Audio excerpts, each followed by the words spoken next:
राधे राधे सखियों। गणेश जी की कहानी। विष्णु भगवान लक्ष्मी जी के साथ विवाह करने के लिए जा रहे थे तो सारे देवी देवताओं को बुला लिया। सब देवी देवता कहने लगे कि गणेश जी को क्यों नहीं बुलाया। तो विष्णु भगवान जी बोले, दून दुलाली, सूंड सुंडाली, हाथी जैसा सूंड, मोटे मोटे कान, इसे साथ में ले जाकर क्या करेंगे। इसे तो घर की रखवाली के लिए छोड़ दो। बारात चली गई। इतने में नारद जी ने गणेश जी को भड़का दिया। आपको साथ ले जाने में से बारात बहुत बुरी लगी, इसलिए आपको यहाँ छोड़ दिया। इससे गणेश जी को बहुत गुस्सा आया और सारे चूहों को आज्ञा दे दी कि सारी जमीन खोखली कर दो।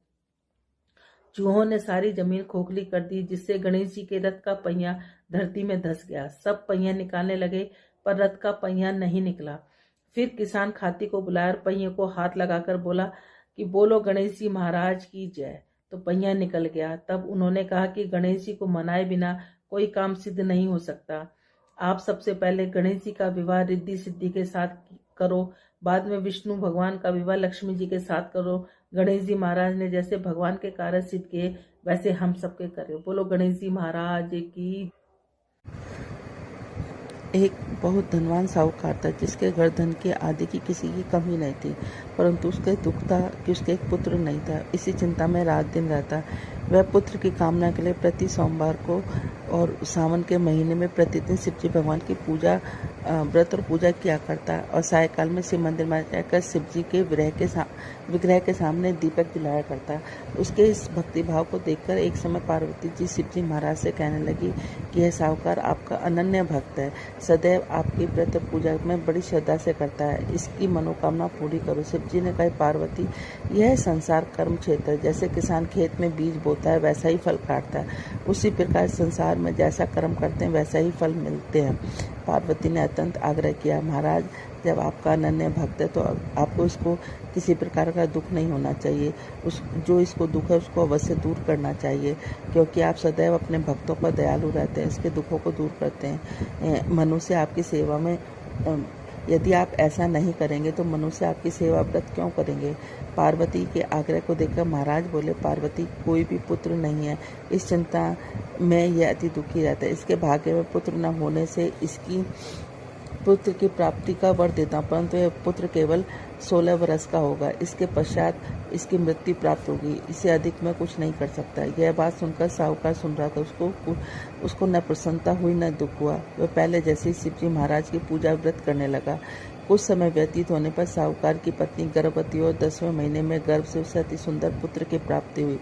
साहूकार के घर में खुशियां मनाए गए, परंतु साहूकार ने उसकी केवल 16 वर्ष की आयु जानकर अति प्रसन्नता प्रकट नहीं की और न ही किसी को भेद बतलाया। जब वह बालक 15 वर्ष का हो गया तो बालक को माता ने अपने पिता से विवाह आदि के लिए कहा कि साहूकार कहने लगा, यदि मैं इसका विवाह नहीं करूंगा। साहूकार ने कहा कि मैं अभी इसका विवाह नहीं करूंगा, अपने पुत्र को काशी पढ़ने के लिए भेजूंगा। फिर साहूकार ने अपने साले अथवा बालक के मामा को बुलाकर बहुत सा धन देकर बालक को काशी पढ़ने के लिए भेज दिया और कहा कि हर रास्ते पर तुम यज्ञ और ब्राह्मणों को भोजन कराते जाना। दोनों मामा भांजे यज्ञ करने ब्राह्मणों के भोजन कराते जा रहे थे। रास्ते एक नगर में पड़ाव पड़ा। उस नगर के राजा की बारात आई हुई थी, लेकिन वर पक्ष वाले वह भी थे, क्योंकि उनका वर एक आंख से काना था। अब वो एक ऐसे सुंदर युवक की तलाश में थे कि जो वो रात को उससे शादी कर ले और हम कन्या को लेकर अपने घर चले जाएं।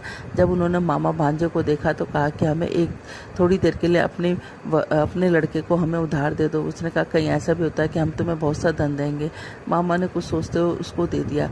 जब सारा विवाह संपन्न हो गया तो जब फेरे पड़ने लगे, सब विवाह संपन्न हो गया। वो भांजा बहुत सुंदर था, सब देखकर बहुत खुश हो रहे थे कि जो ना उस राजा की लड़की को कन्या वर बहुत अच्छा मिला है। अब जब सारा विवाह संपन्न हो गया तो वो उसकी चुंदरी में लिख के चला गया कि मैं एक साहूकार का बेटा हूँ, मैं काशी पढ़ने के लिए वहाँ विद्या प्राप्त करने के लिए काशी जा रहा हूँ और राजा का लड़का तो काना है। कन्या अपनी चुंदरी पे अपने वर को कुछ लिखता हुआ देख रही थी। उसने जाकर देखा, जब सुबह विदा का समय आया तो उसने अपनी चुंदरी पर लिखा देखा। उसने कहा कि यह मेरा वर नहीं है, मेरा वर तो काशी पढ़ने के लिए गया हुआ है, राजा का लड़का तो काना है। उसने उसके साथ जाने से मना कर दिया। सारे में हाहाकार मच गया। राजा ने जब सच्चाई का पता चलाया तो उसको पता चल गया कि वो तो वाकई में ही काना है। उसको भगा दिया गया। अब वो, क्योंकि उस लड़की की किस्मत में सौभाग्यवती का योग था, वो 16 सोमवार किया करती थी। सावन के सोमवार व्रत पूजा विधि विधान से किया करती थी और व्रत की यही कहानी वो पढ़ा करती थी। अब वो मामा भांजे काशी के लिए चलती है। काशी पे यज्ञ पूरा करने के लिए जब वापसी में यज्ञ पूरा करने के लिए कर रहे थे तो क्या नाम है, एक दिन जब वह 16 वर्ष का पूरा हो गया तो उसके सिर में भयानक दर्द उठा। उसने कहा, मामा मैं थोड़ा सा आराम करने जाता हूँ, मेरे सिर में बड़ा भयानक दर्द उठ रहा है। मामा ने कहा ठीक है। अब वो आराम करने के लिए चला गया तो वो थोड़ी देर में मामा उसको यज्ञ पूर्ण आहुति देने के लिए बुलाने आया तो देखा कि भांजा तो मरा पड़ा है। उसने सोचा मैं रोऊंगा चिल्लाऊंगा तो सारा यज्ञ खराब हो जाएगा। उसने अपने दिल पर पत्थर रखकर और सारा यज्ञ और ब्राह्मणों को भोजन कराने के बाद वो विलाप करने लगा। संयोग उसी रास्ते से शिव और पार्वती जा रहे थे। इतना विलाप देखकर पार्वती माता रुक गई। उन्होंने शिव जी भगवान से कहा, देखो कौन विलाप कर रहा है। तो वो कहने लगा कि कोई विलाप नहीं कर रहा है, ये विलाप वही कर रहा है जिसको 16 वर्ष की आयु संपूर्ण हो गई। उसने कहा, नहीं, बहुत करुणा कुंदन है, मैं तो जाकर देखूंगी। जाकर देखा तो पार्वती माता उससे कहने लगी कि आपको इसको जीवित करना ही पड़ेगा। जब शिव जी भगवान ने ध्यान करा तो देखा कि इसकी शादी तो उस लड़की से हो गई जो अखंड सौभाग्यवती जिसके भाग्य में है। अब उनको उस लड़के को जीवित करना पड़ा। उस लड़की को जीवन दान देने के बाद शिव पार्वती आगे चल दिए। वो लड़का वापस जा रहा था तो वहाँ उसी नगर से गुजरने लगा तो लड़की ने और उसकी सखियों ने पहचान लिया। वो पकड़कर राजा के सामने लेके आए। राजा ने सारी बात बताई, उसे बहुत सा धन दिया और अपनी लड़की को विदा कर दिया। इधर लड़के के माँ बाप दोनों छत पर चढ़कर बैठ गए। वो कहने लगे कि हम नीचे जब भी उतरेंगे जब हमारा बेटा हमें लेने आएगा, नहीं तो हम यहीं से प्राण दे देंगे। इतने मामा नगर में पहुंचने के बाद उसने जाकर कहा कि चलो तुम्हारे बहू और बेटे आए। वो कहने लगा क्यों? वो करता है, मेरे भाग्य में तो 16 साल का बेटा था। मामा ने उसको सारी बात बताई। कहने लगा कि जो ना अखंड सौभाग्यवती लड़की की शादी होने की वजह से तुम्हारे बेटे की आयु पूरी लंबी हो गई है। अब दोनों सेठ सेठानी नीचे उतरे। उन्होंने अपने बेटे और बहू को खूब आदर सत्कार के साथ किया और कहा कि जो भी सावन के महीने में इस कहानी को रोज पढ़ेगा सुनेगा उसको भी अखंड सौभाग्यवती का फल मिलेगा, साथ में पुत्र पौत्र का फल मिलेगा। जैसे पार्वती माता शिव जी भगवान तुमने उसको दिया, वैसे कहते सुनते हमें और हमारे परिवार को सुनने और कहने वालों को सबको देना। बोलो भोलेनाथ की जय, माँ पार्वती की जय, तो हनुमान बाबा की जय। एक सावकर्णी हर रोज हनुमान जी के मंदिर जाया करती थी। वह चूरमे का लड्डू एक रोटी ले जाती इतने और कहती, कांधे सोटा लाल लंगोटा, हनुमान जी के आते चूरमा रोटी खा लेते। अब तब वह कहती, मैंने तुझे जवानी में दिया, तू मुझे बुढ़ापे में देना। पूजा करने के बाद सावकर्णी घर आई। बहू बोली, सासू जी तुम चूरमा रोटी लेकर कहाँ गई थी? सासू जी बोली, बालाजी के मंदिर में जाती हूँ। बहू बोली, अब मंदिर मत जाया करो। सास कुछ नहीं बोली, न खाया न पिया, जाकर सो गई। सोते सोते 5 दिन हो गए। हनुमान जी सपने में आए, बोले तूने मुझे जवानी में दिया, मैं तुझे बुढ़ापे में देता हूँ।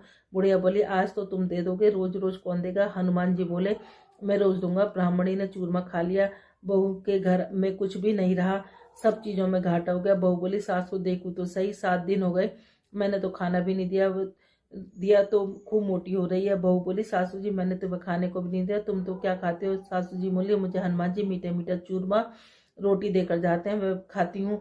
बहू सासू के पैर में पड़ गई, बोली, हम तो तुम्हारे भाग का खाते हैं, हमारे घर में कुछ नहीं रहा, अब अपना घर संभालो। सास रोज चूरमे रोटी चढ़ाने लगी। फिर खूब धन हो गए। जैसे सास पर हन बाबा तुम टूटे, वैसे कहते सुनते सब पे टूटा। बोलो हनुमान बाबा की व्रत। भगवान शंकर ने ब्रह्मपुत्र से कहा, हे ऋषिवर, अब मैं तुम्हें धारण पारण व्रत के बारे में बतलाऊंगा।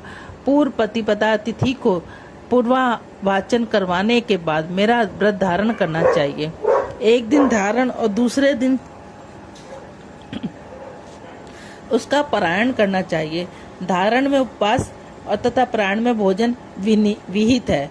मास की समाप्ति पर उद्यापन करना चाहिए। श्रावण मास की समाप्ति पर कीर्तन, पुण्य, हवन, वाचन कराकर आचार्य तथा दूसरे ब्राह्मणों का वरण करना चाहिए। शिव पार्वती की सोने की प्रतिमा को घट के ऊपर स्थापित करना चाहिए। रात्रि में भक्ति पूर्वक शिव महापुराण का श्रवण कीर्तन आदि करके रात्रि जागरण करना चाहिए। प्रातःकाल हवन करना चाहिए। जजम्ब के जजामहे मंत्र से तिलों की और चावलों की आहुति देनी चाहिए। वामदेवाय विद्महे महादेवाय धीमहि तन्नो रुद्र प्रचोदयात मंत्र से घृत और चावल की आहुति देनी चाहिए। ओम नमः शिवाय मंत्र से खीर की आहुति देनी चाहिए। इसकी पूर्ण आहुति देकर होम समाप्त करना चाहिए। ब्राह्मणों को भोजन कराना चाहिए। आचार्य का पूजन करना चाहिए। इस प्रकार व्रत को पूर्ण करने में ब्रह्म हत्या अथवा आदि पापों से मनुष्य मुक्त हो जाता है। इसमें लेस मात्र भी संदेह नहीं। हे सतन कुमार, अब मैं तुम्हें श्रावण मास में उपवास की विधि सुनो। श्रावण मास में प्रतिपदा तिथि को मनुष्य स्त्रियों को संयमता जितेंद्रिय होकर व्रत का संकल्प करना चाहिए। अमावस्या के दिन लोगों को वृषभ ध्वज भगवान महादेव का 16 विधियों से पूजन करना चाहिए। ब्राह्मण को वस्त्र अलंकार देकर उनका पूजन करना चाहिए। उन्हें भोजन कराकर दक्षिणा देकर हाथ जोड़कर विदा करना चाहिए।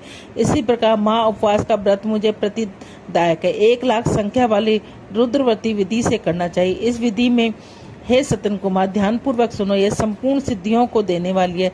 साधारण रुई की 11 बत्तियां निर्मित करें। उन बत्तियों को रुद्र बत्ती नामक से जानी जाती है। श्रावण मास के प्रथम दिन इस विधि से संकल्प करें। श्रावण मास में देवों के देव महादेव हैं। मैं भक्ति पूर्वक गौरीश की 1 लाख बत्तियों से आरती करूंगा। यह संकल्प कर प्रतिदिन 1000 बत्तियों द्वारा पूजन करना चाहिए। व्रत की समाप्ति पर 71,000 बत्तियों से आरती करना चाहिए। प्रतिदिन 3000 बत्तियों से आरती का अंतिम दिन 13,000 बत्तियों की आरती करनी चाहिए, या एक ही दिन में 1 लाख बत्तियों से आरती करनी चाहिए। यह बत्तियां मुझे सबसे अधिक प्रिय हैं। इनको शुद्ध घी में प्रज्वलित करना चाहिए। इनके बाद सदाशिव का पूजन करके कथा सुननी चाहिए।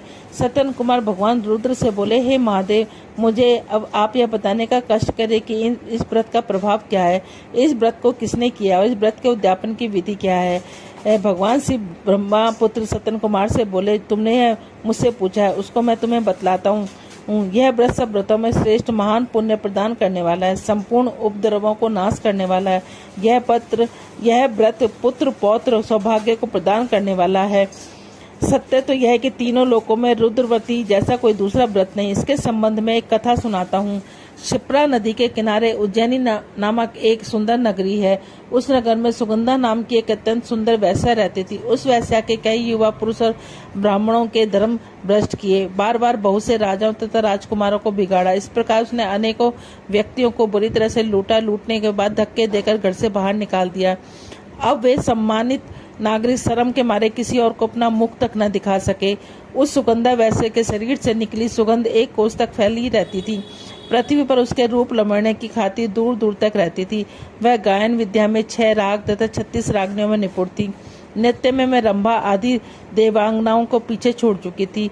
एक बार वह वैसे क्षिप्रा नदी के तट पर गई। वहां उसने सब और ऋषियों को देखा।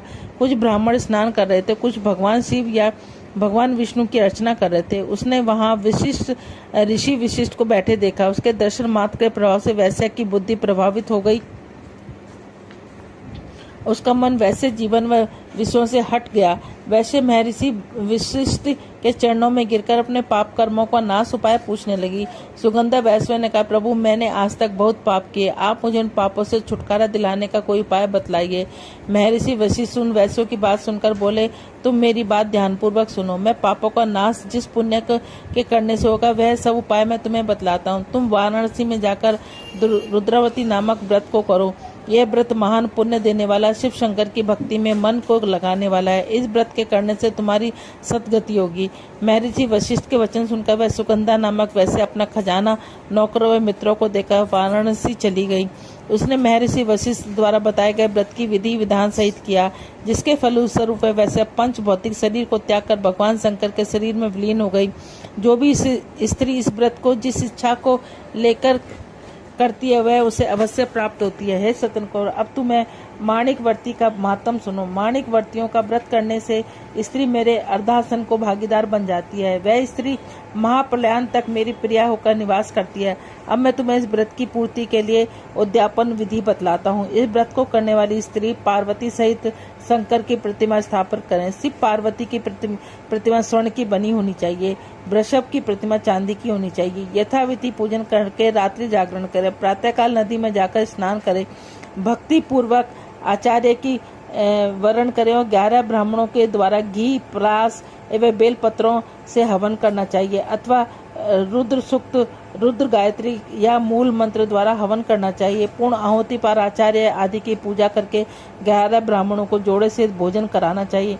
इस प्रकार जो स्त्री व्रत पूरा करती है वह संपूर्ण पापों से मुक्त हो जाती है। स्थापित सामग्री घट, शिव पार्वती प्रतिमा आदि को आचार्य को समर्पित करना चाहिए। इस व्रत का करने वाली स्त्री एवं अपने उसके पति को 1000 अश्वमेध यज्ञ की फल की प्राप्ति होती है। बोलो ओम नमः शिवाय।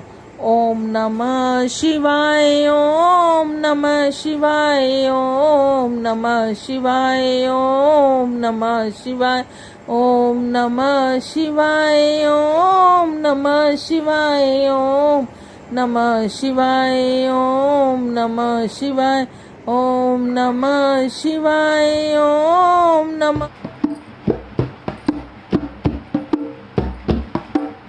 राम नाम सुखदाई भजन करो भाई, ये मेला 2 दिन का। राम नाम सुखदाई भजन करो भाई, ये मेला 2 दिन का। ये तन है कागज की पुड़िया, ये तन है कागज की पुड़िया। हवा चले उड़ जाई भजन करो भाई, ये मेला 2 दिन का। राम में सुखदाई भजन करो भाई, ये मेला 2 दिन का।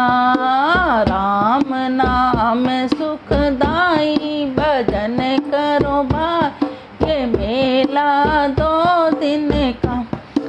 ये तन है मिट्टी का ढेला, ये तन है मिट्टी का ढेला। पानी पड़े गल जाए भजन करो भाई, ये मेला 2 दिन का।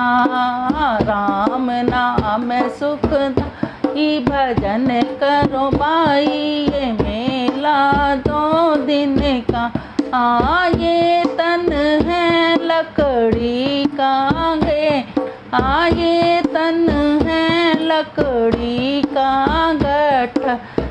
आग लगे जल जाई भजन करो भाई, ये मेला 2 दिन का। राम नाम सुखदाई भजन करो भाई, ये मेला 2 दिन का। ये तन है सांसों का पिंजरा, ये तन है सांसों का पिंजरा। पिंजरा खुले उड़ जाए भजन करो भाई, ये मेला 2 दिन का। राम नाम सुखदाई भजन करो भाई, ये मेला 2 दिन का। बोलो राजा रामचंद्र भगवान की जय।